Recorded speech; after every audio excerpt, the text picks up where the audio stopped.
बिस्मिल्लाहिर्रहमानिर्रहीम। अस्सलाम वालेकुम। A1 टीवी के साथ मैं हूँ राशिदा मुनीर। नजर डालते हैं हेडलाइंस पर।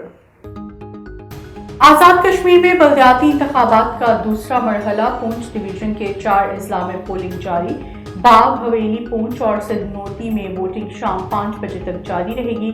सिक्योरिटी के सख्त इंतजामात। पंजाब पुलिस के भी 4000 एहलकार तैनात। इमरान खान की हुकूमत को मशरूत मुज़ाकरात की पेशकश।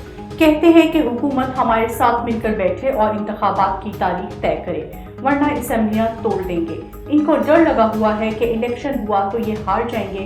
मजीद बोले, आसिफ अली जरदारी ने हुकूमत को कह दिया है कि इमरान खान को गिरफ्तार करे या नाअहल कर दें। काफ लीग और परवेज इलाही हमारे साथ खड़े हैं। वजीर दाखिला राना सनाउल्लाह ने कहा कि इमरान खान इलेक्शन की तारीख या जिद छोड़कर मुज़ाकरात करें। ये असेंबलियां तोड़ देंगे तो हम फिर भी भरपूर तरीके से इलेक्शन लड़ेंगे। इत्तेहादियों से मुशावरत के बाद पेशकश का जवाब देंगे। राना तनवीर ने कहा कि पीटीआई के साथ बैठने को तैयार हैं, मगर वो गैर मशरूत आए। मरियम औरंगजेब का ट्वीट। इंतखाबात अक्टूबर 2030 में होंगे। चेयरमैन तहरीक इंसाफ इमरान खान से चौधरी मोनस इलाही की मुलाकात। असेंबलियों की तहलील पर तफसीली मुशावरत की गई।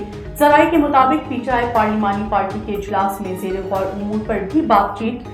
मोनस इलाही ने चौधरी परवेज इलाही का खुसूसी पैगाम इमरान खान को पहुंचाया। चौधरी परवेज इलाही ने पंजाब असेंबली तोड़ने का इख्तियार इमरान खान को दे दिया। फवाद चौधरी का दावा। कहते हैं कि असेंबली तोड़ने की तारीख का तयन इमरान खान करेंगे।